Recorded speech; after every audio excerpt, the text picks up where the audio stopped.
Hugh Edwards is Chief Executive of ukactive, the trade body for gyms across the UK. Mr. Edwards, first of all, do you know, have all gyms in the Merseyside area, the affected area, closed? Because there is talk of some of them actually staying open. Morning, Dominic. Yes, we're still monitoring the situation, but we understand that most will be closed. We closed as of midnight last night.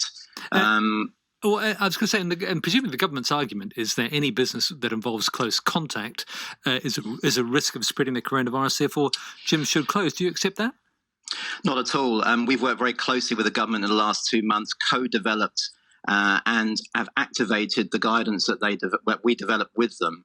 And in the last 2 months, we have shown an extremely low prevalence of COVID within our sector across the whole of the UK. And this is matched in the figures that we have for the Northwest. But the reality is that the closure of gyms and leisure centres in Liverpool will lead to significant business failure, lead to job losses, and according to Sage report released on Monday, will have an adverse impact on the health and well-being of people in Liverpool. On the other hand, though, you say you work very close with the government. Clearly, they just simply don't believe you because they've closed the gyms.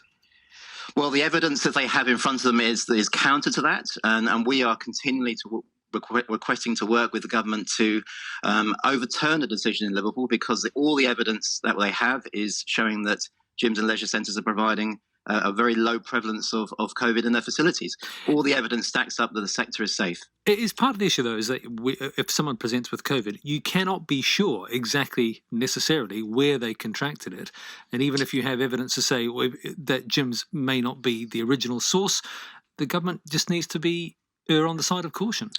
The numbers are incredibly low. We have 0.34 cases of COVID per 100,000 visits to gyms and leisure centres in the UK.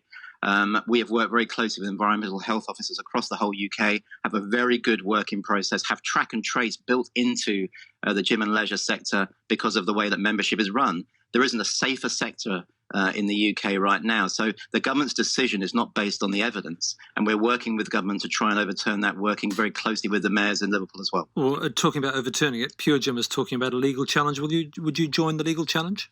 Fully support the direction of travel that Pure Gym and other operators are looking at, because the decision needs to be made on the evidence and needs to be made on the facts, and this decision in Liverpool has not had that happen to it.